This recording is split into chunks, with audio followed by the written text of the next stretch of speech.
ఇవాళ మధ్యాహ్నం ఢిల్లీలో కాంగ్రెస్ వర్కింగ్ కమిటీ భేటీ జరగనుంది. ఈ సమావేశంలో ఈవీఎంలపై దేశవ్యాప్త ఆందోళనకు సంబంధించిన కార్యాచరణపై చర్చించనున్నారు. 4 రాష్ట్రాల ఎన్నికల ఫలితాల తర్వాత ఈవీఎంలపై అనుమానాలు వ్యక్తం చేస్తోంది కాంగ్రెస్. దీంతో బ్యాలెట్ తోనే ఎన్నికలు నిర్వహించాలని కాంగ్రెస్ డిమాండ్ చేస్తోంది. సిడబ్ల్యూసీ భేటీలో పలు రాష్ట్రాల్లో సంస్థాగత ఎన్నికలపైన చర్చించనున్నారు. దేశవ్యాప్తంగా కులగణనకు సంబంధించిన కార్యాచరణపైన సిడబ్ల్యూసీ సమావేశంలో చర్చించనున్నట్లు తెలుస్తోంది. వచ్చే ఏడాదిలో జరిగే ఢిల్లీ, బీహార్ ఎన్నికలపైన డిస్కస్ చేయనున్నట్లు సమాచారం. ఈ మీటింగ్ కు కాంగ్రెస్ పాలిత రాష్ట్రాలకు సంబంధించిన 3 సీఎంలను ఆహ్వానించారు.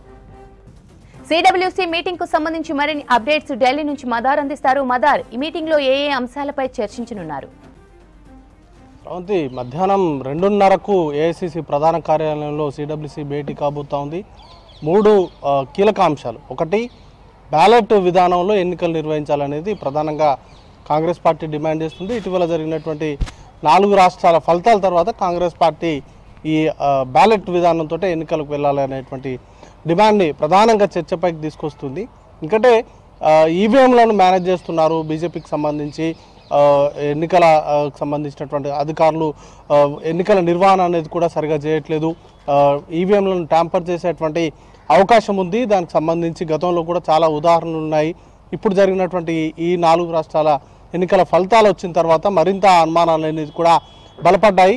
చాలా ప్లేసుల్లో పోలైనటువంటి పోలింగ్ రోజు కేంద్ర ఎన్నికల సంఘం ఇచ్చేటువంటి డేటా వేరే విధంగా ఉంది. కౌంటింగ్ రోజు ఓట్ల లెక్కింపు సందర్భంగా వస్తున్నటువంటి డేటా వేరే విధంగా ఉందనేది ప్రధానంగా అనుమానాలకు తావిస్తున్నటువంటి అంశము. దాన్ని బేస్ చేసుకునే ఈవీఎంల ద్వారా కాకుండా బ్యాలెట్ విధానంలో ఎన్నికలు నిర్వహించాలని కాంగ్రెస్ పార్టీ పట్టుబడుతుంది. వచ్చేటువంటి ఎన్నికలకు ఏవైతే నెక్స్ట్ ఇయర్ స్టార్టింగ్లోనే ఈ ఢిల్లీ అలాగే బీహార్ 2 రాష్ట్రాలకు అసెంబ్లీ ఎన్నికలు ఉన్నాయి.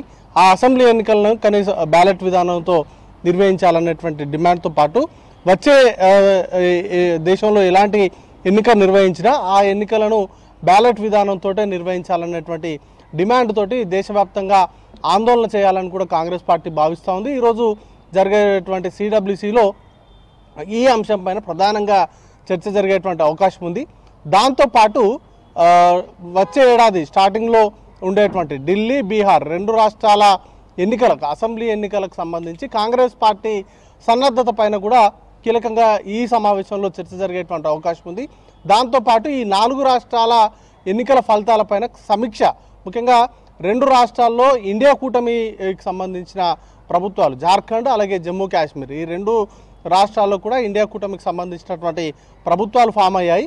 హర్యానా అలాగే మహారాష్ట్రకు సంబంధించి కాంగ్రెస్ పార్టీ అనుకున్న విధంగా అక్కడ పర్ఫామ్ అనేది కూడా చేయలేదు. కాబట్టి వాటికి గల కారణాలను విశ్లేషించడంతో పాటు సంస్థాగతంగా పార్టీ బలోపేతానికి తీసుకోవాల్సినటువంటి నిర్ణయాలపైన కీలకంగా చర్చ జరిగేటువంటి అవకాశం ఉంది.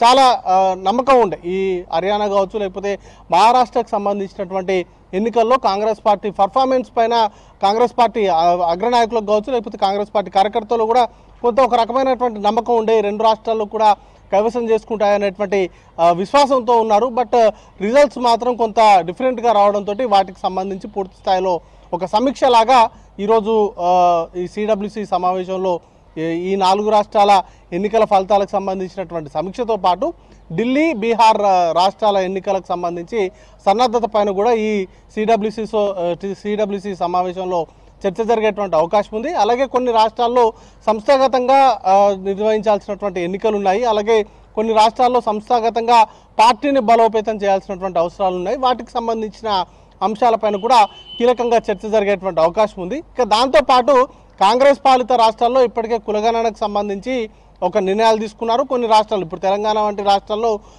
కులగణనకు సంబంధించినటువంటి సర్వే అంతా కూడా జరుగుతూ ఉంది.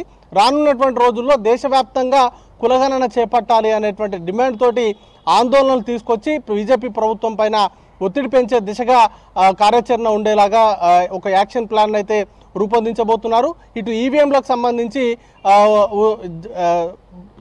లాస్ట్ టైం రాహుల్ గాంధీ పాదయాత్ర, భారత్ జోడో యాత్ర లాగానే చేసినట్టుగా దేశవ్యాప్తంగా ఒక ఉద్యమం లాగా దీన్ని బ్యాలెట్ విధానంతో ఎన్నికలు నిర్వహించాలనేటువంటి అంశాన్ని ప్రజల్లోకి బలంగా తీసుకెళ్లడానికి సంబంధించి ఒక ఉద్యమం లాగా ఈ రెండు అంశాలను, ఒకటి బ్యాలెట్ విధానంలో ఎన్నికలు నిర్వహించడము, దాంతోపాటు కులగణనకు సంబంధించి బీజేపీ పార్టీ పైన ఎక్కడైతే బీజేపీ పాలిత రాష్ట్రాలు ఉన్నాయో అక్కడ కులగణనకు సంబంధించి ఎలాంటి నిర్ణయాలు లేవు. అలాగే దేశవ్యాప్తంగా సెన్సెస్ చేసేటువంటి దాంట్లో కులగణన అంశాన్ని తీసుకురావాలంటూ కూడా కాంగ్రెస్ పార్టీ డిమాండ్ చేయబోతుంది. దానికి సంబంధించి కార్యాచరణకు సంబంధించి ఈరోజు సిడబ్ల్యూసీలో నిర్ణయం తీసుకునేటువంటి అవకాశాలు ఉన్నాయి. శ్రవంతి.